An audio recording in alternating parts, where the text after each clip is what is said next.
В этом ролике мы поговорим, как вам, уважаемые руководители и собственники бизнеса, оценивать финансовое состояние вашей компании, используя три показателя – P&L, кэшфлоу и баланс. Мы обсудим, как их рассчитывать, для чего они вообще нужны и как ими управлять. Если вы хорошо их понимаете и правильно их применяете, то вы сможете оценивать финансовое состояние компании всего за несколько минут. Так что тема сегодня будет очень интересная, с практическими примерами, схемами и процессами. Я их отображу для вас на доске, чтобы вы могли сразу применять у себя это на практике. В прошлом ролике номер 6 мы проговорили больше об интеграции БДДС, бюджет движения денежных средств, с производственным планом, чтобы не получать кассовые разрывы. А в этом ролике детально обсудим о финансовом управлении вашим бизнесом, чтобы наконец остановить этот хаос в производственных и торговых компаниях. Здравствуйте, меня зовут Александр Крещенко. Я работаю в промышленности уже 25 лет. Прошел все стадии развития от слесаря по сборке металлоконструкции до генерального директора компании. Сегодня я вам покажу, как управлять тремя показателями – P&L, кэшфлоу и баланс. Это будет ваш ключ к тому, чтобы остановить хаос в управлении финансами и производством. Давайте проясним для начала, зачем нам нужно управлять именно тремя этими показателями, а не одним или двумя. P&L показывает прибыльность и говорит о финансовых результатах. Кэшфлоу говорит о ваших финансовых потоках, а баланс говорит о вашем финансовом положении и здоровье. Это не три отчета, а три проекции одной финансовой реальности. Если вы управляете только одним или двумя, вы принимаете решения вслепую, не видя полной картины финансового здоровья вашей компании. На примере рассмотрим бюджет любой компании. Есть статья «Выручка», и у нас 100 миллионов рублей выручка по данному месяцу в компании. Дальше идут прямые затраты, это зарплата основных рабочих, ИТР, сырье, налоги на ФОД, это соцстрах и все остальное, это еще 60 миллионов в бюджете компании. Накладные расходы здесь управленческие, рекламные, свет, газ, вода, НДС, это еще около 30 миллионов. Ну и прибыль компании, получается, за вычетом наших затрат 60 миллионов и 30 остается 10 из 100. То есть мы получаем прибыль в бюджете компании, отработав этот месяц 10 миллионов рублей. И вот такие бюджеты в каждой компании наверняка создаются ежемесячно, и этим всем управляется. Но главное, чтобы создать правильный бюджет, нужно управлять всеми тремя составляющими. Это БДР, P&L, это баланс и БДДС, кэшфлоу. Если будем управлять только лишь одним БДРом, без привязки к БДДСу, будут разрывы и информация будет искажаться. Точно так же между БДДСом и балансом и БДРом. Ну и самое главное, как мы с вами в прошлом ролике посмотрели, что все эти три показателя, они должны быть взаимосвязаны с производственным планом. И сейчас мы с вами на примерах рассмотрим, а как же управляются финансовыми показателями в той или иной компании. 4 примера сейчас покажу, смотрим дальше ролик. Уважаемые зрители, вот пример номер 1. Погоня за выручкой вслепую, я его назвал. Ставят цель плюс 10% каждый год, но не управляют затратами.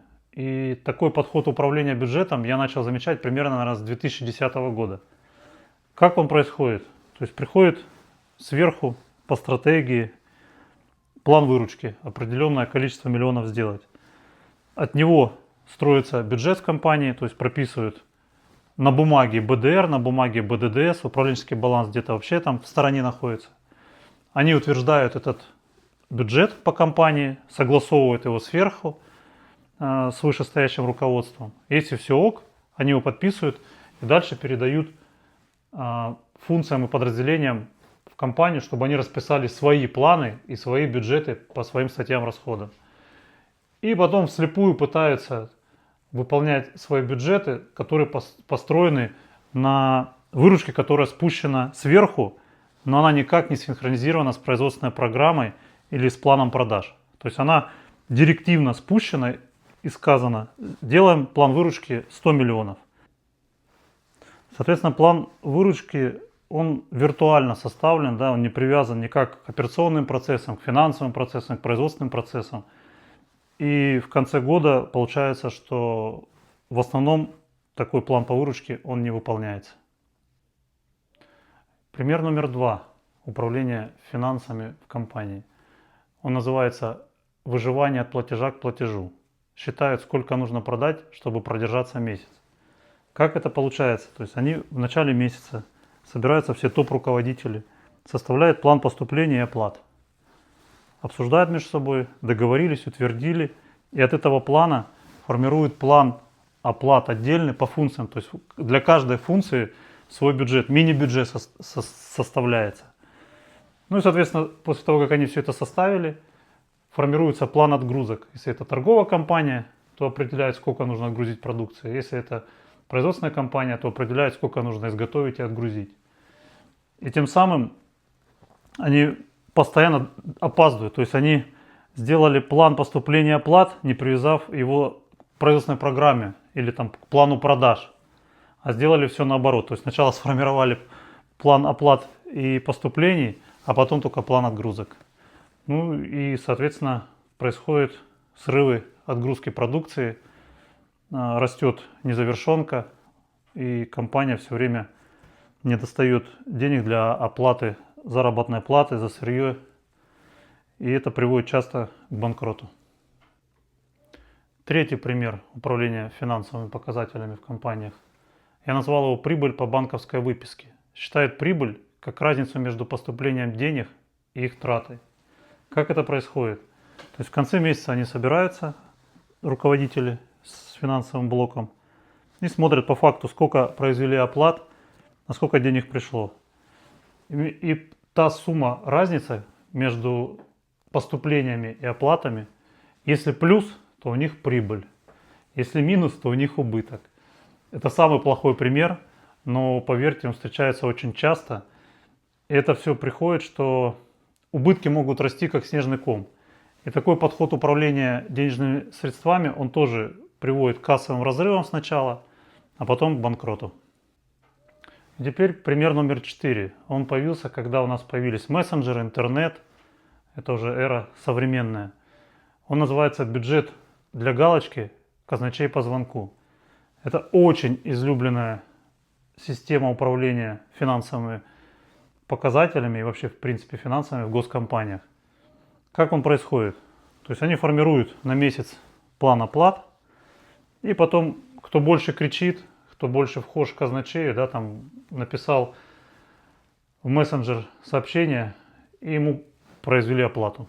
Ну и производится по окончанию месяца факт оплат. Сколько заплатили, столько заплатили. То есть кто первый успел добраться до казначея, согласовывает непосредственно генеральный директор все платежи. То есть генеральный директор находится в полном микроменеджменте.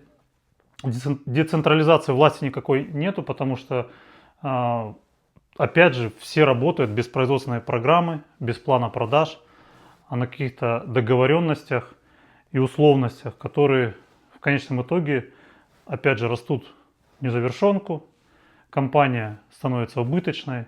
Если бы это была не госкомпания, она бы давно обанкротилась. А так как это все находится на госбюджете, то она продолжает существовать. В частном бизнесе такой подход управления приводит к неминуемому банкроту в течение года, максимум 2. Ну а теперь я представлю вам решение, правильную схему управления финансами, которая связывает 3 контура ваши. План производства определяет БДР. БДР формирует БДДС, а их исполнение обновляет баланс. Вот как это работает, сейчас я вам покажу на схеме. Вообще, финансовый план формируется и должен формироваться от стратегии компании. То есть у компании должна быть стратегия на 5, 10, 15 лет. И от стратегии мы определяем и от заказчика, да, то, что мы будем производить в будущем, например, в 2026 году. То есть от стратегии мы формируем, какие новые продукты будем производить, изготавливать опытные образцы для будущего серийного производства. И серийную продукцию, ту продукцию, которую мы уже постоянно изготавливаем и знаем, что будем продавать клиенту. Соответственно, от стратегии мы формируем план по новым продуктам и план продаж. Дальше. По новым продуктам мы формируем портфель проектов и передаем руководителям проекта, который будет вести и управлять реализацией этих портфелей. И передаем в план производства. Если у вас торговая компания, то у вас, соответственно, будет план отгрузки и поставок. Соответственно, повторюсь, из новых продуктов мы формируем портфель проектов по новым продуктам, и из плана продаж по серийной продукции мы формируем план производства. Дальше, на основании портфеля проектов и плана производства у нас должны быть калькуляции по каждому заказу и по каждому проекту. Это прям очень важно, потому что многие предприятия почему-то забывают о калькуляции, а сколько же у нас будет затрат по зарплате, по налогам, по сырью, по материалам, по маркетингу, рекламе, ну все ваши статьи. То есть они заведомо у вас уже должны быть первоначально или утверждены, если это ваш серийный заказ, в калькуляции. Без калькуляции никаких БДРов, БДДСов не строим. Это прям вот очень важно, прошу обратить на это внимание. Поэтому, определив, какой портфель новых заказов мы будем производить в 2026 году, мы собираем калькуляции по ним и на основании их формируем PNL проектов. То есть у нас появляется БДР по новым проектам. Ту же самую процедуру мы делаем по серийной продукции. Мы берем калькуляции, и от плана производства формируется PNL заказов. Позаказно. Опять же, очень важно сделать это позаказно. А то некоторые делают воловку по компании, а сколько по какому заказу, каких у нас затрат, не отслеживают. Это очень плохо, и потом это приводит к плохим результатам.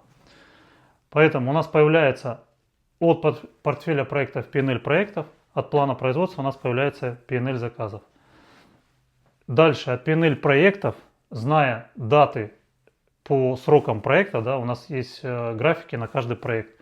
Мы понимаем, когда будут платежи, когда будут затраты по тому или иному проекту. Точно так же по каждому заказу мы от плана производства и сроков договоров знаем, когда будут авансы, когда отгрузки, поступления. Мы понимаем наш PNL по плану производства и от него строим план движения денежных средств. И потом из этих двух документов ваших, планов, у вас появляется управленческий баланс, четкий, построенный и по новым проектам, и по заказам, которые вы делаете на постоянку, по серийной продукции. И вот это полная комплексная схема управления финансовыми показателями, которая должна быть в каждой компании. И она должна идти, повторюсь, от стратегии, должна быть калькуляция на каждый проект, на каждый заказ. И тогда можно остановить этот хаос в производстве, который длится годами во многих компаниях.